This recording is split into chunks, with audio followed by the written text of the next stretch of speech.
আছে ওটাকে তুলে নিয়ে চলে যাবে? স্বাভাবিকভাবে যদি তুলে নিয়ে চলে যাওয়ার নাম্বার হচ্ছে ছেলেদের 5, 6, 7, 8, 10 আর মহিলা প্রার্থী, এটা খাই মাখার জিনিস নয়। আমরা অভিভাবকদের পক্ষ থেকে 6 জনকে আমরা ওই শিক্ষা প্রতিষ্ঠানে পাঠাবো। ওই 6 জনের কাজ কি হবে? মিড ডে মিলের টাকা ভাগ করা। বুঝতে পারছেন না? ওই 6 জনের কাজ হবে কি?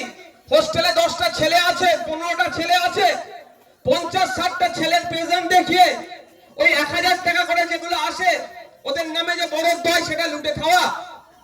ওই 6 জনের কাজ কি হবে? যে সম্পত্তিগুলো আপনার আমার পূর্বপুরুষেরা মাদ্রাসার নামে উৎসর্গ করেছিল ধর্মীয় ব্যাপারে, তারা ধর্মীয় চেতনা থেকে যেই মাদ্রাসায় ছেলে মেয়েরা পড়বে, আমি পুকুর দিচ্ছি, আমি জমি দিচ্ছি, আমি শ্রম দিচ্ছি, যেগুলো উৎসর্গ করে গিয়েছিল সেই পুকুর অন্যজন করে কামিয়ে খাবে আর আমাকে কিছু টাকা দেবে, সেই জন্যই 6 জনকে পাঠানো। না কে বলছিল একটা জমি না কি হচ্ছে এই আত্মসাৎ করবে, সেই জন্য তো পাঠানো নয়। আমরা অভিভাবকদের পক্ষ থেকে 6 জনকে পাঠাবো। কেন আমাদের 6 জনকে পাঠাবার কারণ হচ্ছে এই 6 জন গিয়ে শিক্ষার পরিকাঠামো পরিবর্তনের গুরুত্বপূর্ণ ভূমিকা রাখবে। এই 6 জন গিয়ে ওই যে মিড ডে মিল চুরি হচ্ছে, যে সম্পত্তি বেদখল হয়ে গিয়েছে, যে ঠিকমতো ক্লাস হচ্ছে না, 11টা 15 থেকে তো ক্লাস, তাই তো নাকি? আমাদের সময় 10টা ছিল, 11টা, এখন তো হচ্ছে 11টা 15 থেকে ক্লাস হচ্ছে, বা রাইট টাইমে 10টা 40 বা 11টা 15। সেই সময়ের আগে পর্যন্ত কটা ছাত্র ক্লাসে আসছে, ইভেন কটা টিচারও নিয়মিত সময় মেনটেন করে ক্লাসে আসছে, ক্লাস থেকে ফিরে যাচ্ছে, এইগুলো দেখভাল করার জন্য আমডাঙ্গার রাহানা মাদ্রাসার যত অভিভাবক আছে তারা সবাই মিলে 6 জনকে পাঠাবে।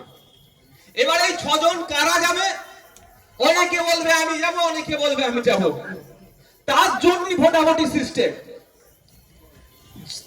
তৃণমূলের পক্ষ থেকে 6 জনকে হয়তো দাঁড় করিয়েছে, বিভিন্ন রাজনৈতিক দল যদি পারে তাদের পক্ষ থেকে দাঁড়াবে, আমরাও আমাদের পক্ষ থেকে 6 জনকে দাঁড় করিয়েছি।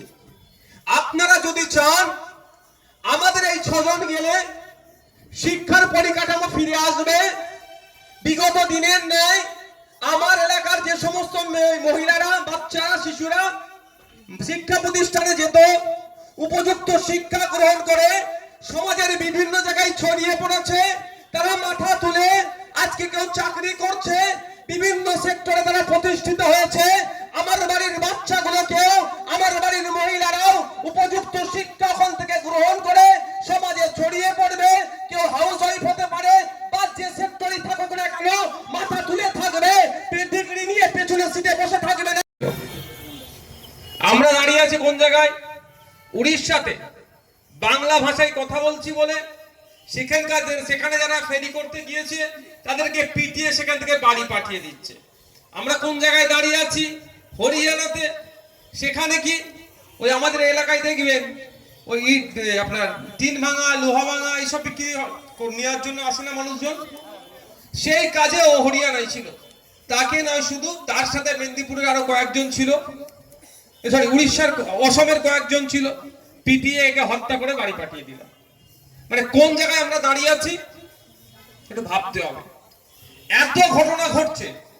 আপনাদের একটা কথা বলি, দেখবেন যাদেরকে টার্গেট করছে, যাদেরকে পিটিয়ে মারছে, সে আখলাক, জুনেদ খান, তেলুগু খান, যাদেরকে টার্গেট করছে দেখবেন লক্ষ্য করে ওরা খুব ভালোভাবে দেখছে যে এ বেটাকে ধরলে এর পরিবার অশিক্ষিত, দাদু অশিক্ষিত, পরদাদু অশিক্ষিত, এর হয়ে কেউ মামলা সেইভাবে দাঁড়াতে পারবে না।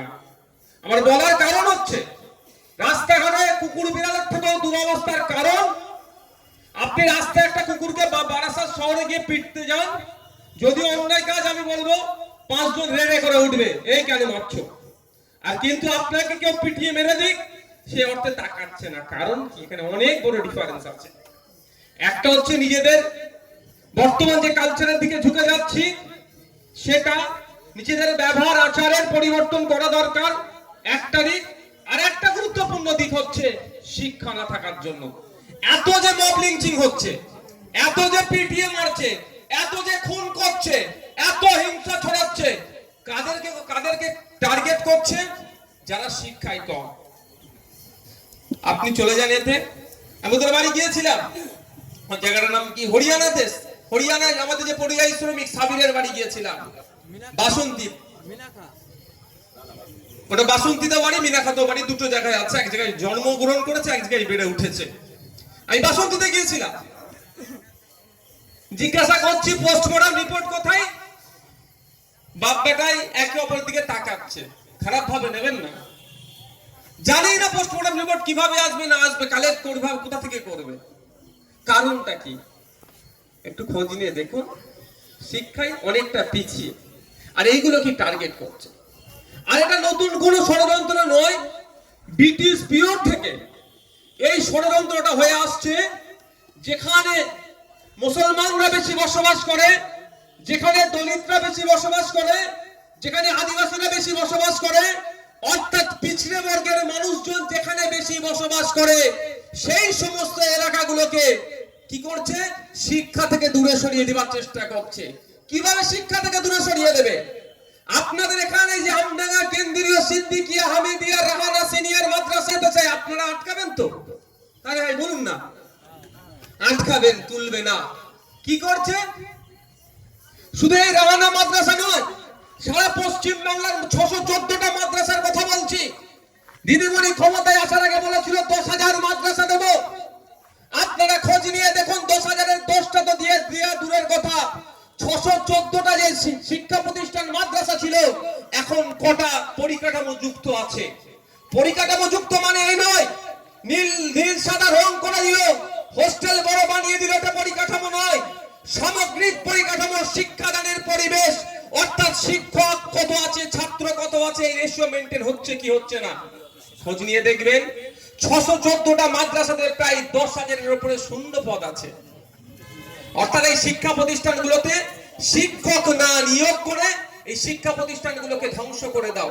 শিক্ষা প্রতিষ্ঠানগুলোকে ধ্বংস করে দিলেই এরা কোথায় যাবে? কিছু হলেই ছুটে যাবে দাদা দিদির কাছে, নিজেদের আর ভালো খারাপের বিবেচনার জ্ঞান থাকবে না। তাই বন্ধুগণ যারা উপস্থিত হয়েছে, আমি আবারও বলছি, যদি আগামী 22 তারিখ রবিবারে ইন্ডিয়ান সেকুলার ফ্রন্ট মনোনীত প্রার্থী যারা আছেন এখানে, আমাদের সিরিয়াল হিসাবে আমাদের 2 নম্বরে আছে, 5 নম্বরে মোহাম্মদ ফারুকউদ্দিন মন্ডল সাহেব আছেন। ফারুকউদ্দিন মন্ডল সাহেব এখানে চলে আসুন।